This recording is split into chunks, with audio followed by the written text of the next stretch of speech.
সম্প্রতি আমরা দেখেছি যে আপনার জাতিসংঘের মানবাধিকার দপ্তরের একটা শাখা অফিস খোলবার জন্য আমাদের যে অন্তর্বর্তীকালীন সরকারের উপদেষ্টা মণ্ডলী তারা একমত হয়েছেন, ক্যাবিনেটে এটা পাশ হয়েছে এবং এটার চুক্তি এবং এমওইউর শর্তগুলো তারা মোটামুটি রাফলি একমত হয়েছে।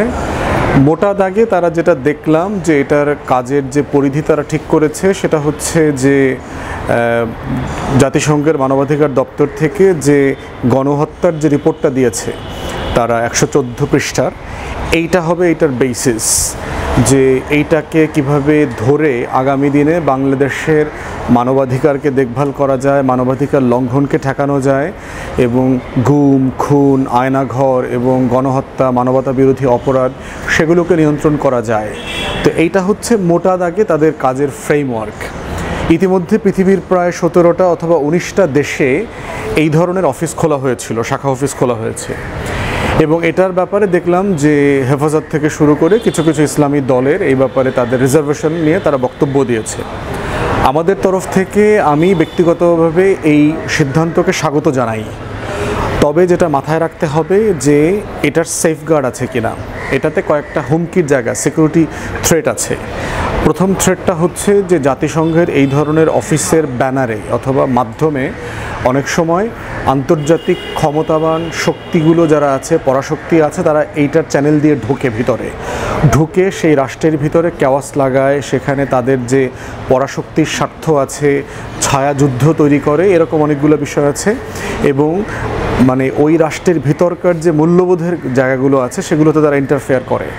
তো সেখানে আমরা দেখেছি যে অন্তর্বর্তীকালীন সরকার ইতিমধ্যে এটার একটা বাউন্ডারি বলে দিয়েছে যে বাংলাদেশের আভ্যন্তরীণ কোনো যে ধর্মীয় অথবা সাংস্কৃতিক অথবা মূল্যবোধগত কোনো বিষয় নিয়ে তারা কথা বলতে পারবে না, কাজ করতে পারবে না। পার্টিকুলারলি যে বিষয়গুলোতে আছে যে এই ধরনের অফিসগুলো যে সমকামিতাকে প্রমোট করবার চেষ্টা করে, তারপরে হচ্ছে আমাদের এই যে পাহাড়ি জনগোষ্ঠীকে উস্কানি দিয়ে তারা যে গত কয়েক দশকে বুঝাইছে তারা নাকি আদিবাসী, আসছে 100, 200, 250 বছর আগে এসে 10,000 বছর থেকে যারা এই জমিনে বাস করতেছে তাদের থেকে তারা পুরাতন জনগোষ্ঠী হয়ে গেছে। এই যে ফ্লড মিসলিডিং আইডিয়া তারা প্রমোট করে এবং এটা করে পাহাড়ে যে অশান্তি তৈরি করছে, এই জায়গাগুলোর অবস্থাটা কি হবে, সেখানে তারা ইন্টারফেয়ার করবে কিনা। আমাদের ধর্মীয় মূল্যবোধের নামে, সমাজে নারী অধিকারের নামে, নারীদেরকে সামনে দেবার নামে, নারীর সমতা প্রণয়ন করবার নামে সমাজে যে সংকটগুলো তৈরি করবার জন্য আশঙ্কা করা হচ্ছে ইসলামী দল থেকে শুরু করে ধর্মীয় মূল্যবোধের জায়গা থেকে এবং নাগরিক সমাজের পক্ষ থেকে, সেই জায়গাটাতেও তারা ক্লিয়ারলি একটা গ্যারান্টি ক্লজ রেখেছে অন্তর্বর্তীকালীন সরকার। এখন এইটা অলরেডি কাগজপত্রে এইভাবে আছে, মূল বিষয়টা হচ্ছে যে এটা প্র্যাকটিক্যালি কোন জায়গাতে গিয়ে গড়ায় সেটা আমাদেরকে দেখতে হবে।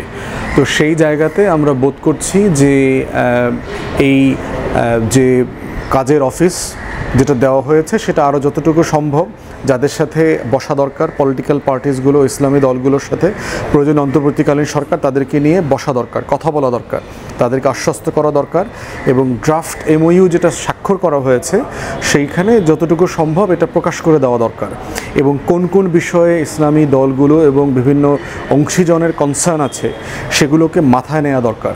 কারণ অন্তর্বর্তীকালীন সরকারকে যেভাবে আমরা স্বাগত জানাচ্ছি, আমরা একইভাবে মনে করছি বাংলাদেশের স্বার্থ দীর্ঘমেয়াদে পরাশক্তির কোনো ফাঁদে যেন আমরা না পড়ি সেগুলোর ব্যাপারে আমাদেরকে সতর্ক থাকতে হবে। তাই আমরা বোধ করছি এটাকে সতর্কতার সাথে আমরা স্বাগত জানাই এবং আমরা কন্টিনিউয়াসলি আগামী 3 বছর তাদের কার্যক্রম দেখভাল করব। যেখানে যেখানে বোধ করছে তার বাংলাদেশের স্বার্থ, বাংলাদেশের জনগোষ্ঠীর মূল্যবোধ, বিশ্বাসকে তারা আহত করবার চেষ্টা করছে, তখন অবশ্যই আমরা এই অফিস বাতিল করে দিয়ে গুটায় নেবার জন্য বলবো। এবং ঠিক একই রকম একটা ক্লজ আমরা দেখেছি যে সরকারের পক্ষ থেকেও এমওইউতে অন্তর্ভুক্ত করা হয়েছে, যেটা নাকি ইউনিল্যাটারালি বাংলাদেশ চাইলে এই চুক্তি থেকে উইথড্র করতে পারবে।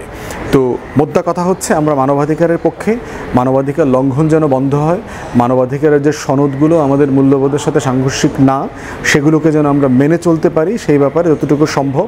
এবং বিচার প্রক্রিয়া পার্টিকুলারলি গত বছর 24-এর গণ অভ্যুত্থানের যে গণহত্যা, মানবতা বিরোধী অপরাধ, তার ব্যক্তি এবং প্রতিষ্ঠান এবং বড় বড় হত্যাকর্তাদের বিচারের যে প্রক্রিয়া চলছে আইসিটিতে, সেটা যেন চলমান থাকে এবং এই চলমান প্রক্রিয়ায় তারা যেন আমাদের পাশে থাকতে পারে, সেটাই আমরা চাই। ধন্যবাদ।